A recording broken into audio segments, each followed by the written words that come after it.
नमस्ते। आज हम बात करेंगे एक्यूप्रेशर के बारे में।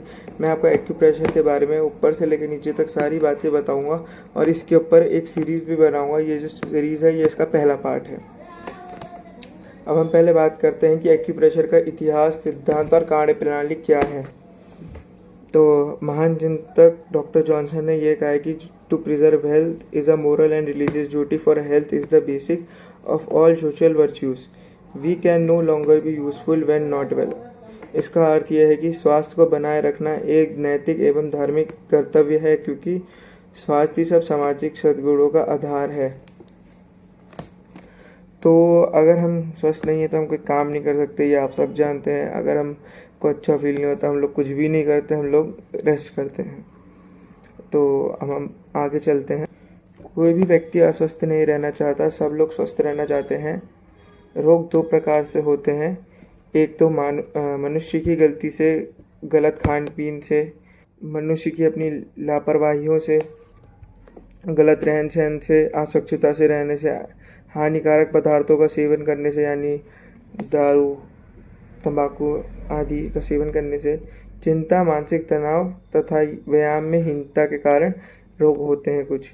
और दूसरी अवस्था में व्यक्ति अपनी लापरवाही से नहीं, लेकिन दूषित वातावरण, संक्रमण, चोट लगना, बुढ़ापा आना तथा कुछ प्राकृतिक त्रुटियों के कारण रोग होता है, जो मूल रूप से उसकी अपनी समर्थता से बाहर होता है। अब हम सिंपल भाषा में एक्यूप्रेशर के बारे में जानते हैं। एक्यूप्रेशर की जो प्राचीन भारतीय चिकित्सा पद्धति है, पहले उसके बारे में जानते हैं कि एक्यूप्रेशर सबसे पुरानी तथा सबसे अधिक प्रभावशाली चिकित्सा पद्धति है। यह पद्धति इसलिए भी अधिक प्रभावी है क्योंकि इसका सिद्धांत पूर्ण रूप से प्राकृतिक है। इस पद्धति की एक अन्य खूबी यह है कि प्रेशर वाला इलाज बिल्कुल सुरक्षित होता है तथा इसमें किसी प्रकार के नुकसान यानी साइड इफ़ेक्ट का बिल्कुल डर नहीं है। एक्यूप्रेशर पद्धति के अनुसार समस्त रोगों को दूर करने की शक्ति शरीर में हमेशा मौजूद रहती है, पर इसकी कुदरती शक्ति का रोग निवारण के लिए सक्रिय होना बहुत ही आवश्यक होता। ऐसा विचार है कि एक्यूप्रेशर, जिसकी कार्यविधि एवं प्रभाव एक्यूपंक्चर तुल्य है, एक्यूपंक्चर से ही यह माना जाता है कि एक्यूप्रेशर आया है। इसका आविष्कार एक्यूपंक्चर का लगभग 6000 वर्ष पूर्व भारतवर्ष में ही हुआ था। ये एक इंडिया की ही थेरेपी है, लेकिन ये धीरे धीरे विलुप्त हो गई थी। यही कारण है कि आज सारे संसार में यह चीनी चिकित्सा पद्धति के नाम से मशहूर है। ट्रेडिशनल चाइनीज़ मेडिसिन TCM, इस नाम से इसको अब जोड़ दिया गया है, क्योंकि चाइना में जब ये देखा गया कि ये अच्छे तरीके से परफॉर्म हो रही है तो लोगों ने इसको अपना आय का ज़रिया बना लिया था, और है भी। समय के साथ यह जहाँ इस पद्धति का चीन में काफ़ी प्रचार बढ़ा, भारतवर्ष में यह पद्धति लगभग विलुप्त हो गई। कोई करता ही नहीं था और सबको एलोपैथी की दवाइयाँ ज़्यादा अच्छी लगती थी, क्योंकि वो तुरंत रिलीफ देती थी। इसके कई प्रमुख कारण थे। विदेशी शासन के कारण यहाँ भारतवासियों के सामाजिक, धार्मिक तथा राजनीतिक जीवन में काफ़ी परिवर्तन आया था। सरकारी मान्यता के अभाव के कारण एक्यूप्रेशर सहित कई अन्य प्राचीन भारतीय चिकित्सा पद्धति प्रफुल्लित नहीं हो सकी।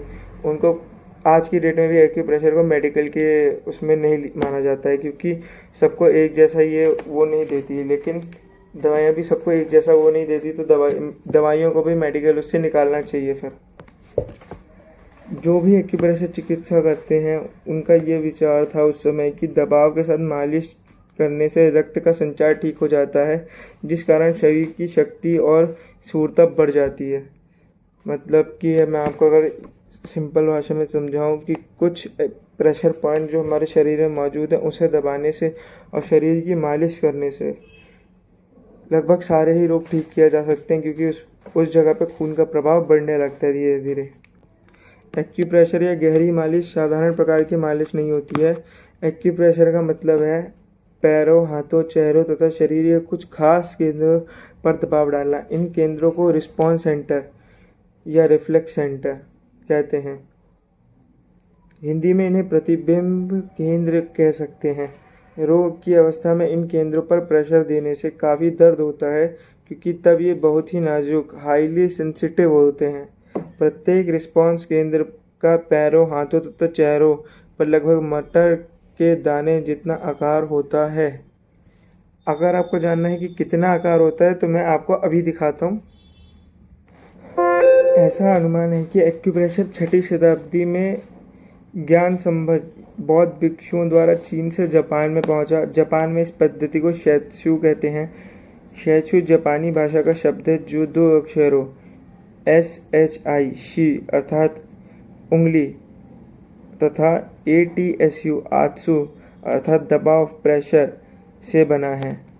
यानी अगर हम लगाएं तो शैत्सु का मतलब होता है, शी का मतलब हो गया उंगलियां, फिंगर्स हमारी, और एत्सु का मतलब होता है प्रेशर, किसी उंगलियों से किसी भी चीज़ को प्रेशर करना, उसे शैत्सु कहेंगे आसान भाषा में। एक्यूप्रेशर के प्रभावी चमत्कार को देखते हुए कि जिस तरीके से लोग ठीक हो रहे हैं, तुरंत उनको दर्द में आराम मिल रहा है, ये पद्धति अमेरिका, कनाडा, इंग्लैंड तथा जर्मनी जैसे विकसित देशों में भी अब यह पद्धति काफ़ी प्रचलित एवं लोकप्रिय हो रही है। लोग इसे अपना करियर के रूप में इसे बना रहे हैं और उन्हें बहुत ही अच्छा रिस्पांस भी देखने को मिलता है। अनेक रोगों में एक्यूप्रेशर बिना दवा तथा ऑपरेशन के रोग निवारण की प्रभावशाली विधि है। इस पद्धति की एक अन्य विशेषता यह है कि इसके द्वारा केवल अनेक रोगों का इलाज नहीं किया जाता अपितु अनेक रोगों को दूर भी रखा जा सकता है, जिसे रोग निरोधक उपाय प्रिवेंटिव ट्रीटमेंट भी कहते हैं। अगर हम सीधा सीधा ये माने कि अगर जो भी थेरेपिस्ट के द्वारा आपको प्रिवेंटिव मेजर बताए जा रहे हैं, अगर आप वो करेंगे तो आपको बहुत जल्दी आराम मिलेगा। जैसे कि एक मैं एग्जांपल देता हूँ कि साइटिका में जो भी पेशेंट आता है जो साइटिका से ग्रसित होता है, उसे ये बोला जाता है कि आप झुकिए मत, भारी सामान मत उठाइए। अगर वो इन 2-3 बातों का ध्यान रखेंगे तो उनको ये पद्धति जब दी जाएगी तो उन्हें बहुत जल्दी रिलीफ मिलना शुरू हो जाएगा। धन्यवाद। वीडियो देखने के लिए धन्यवाद। आपका दिन शुभ हो।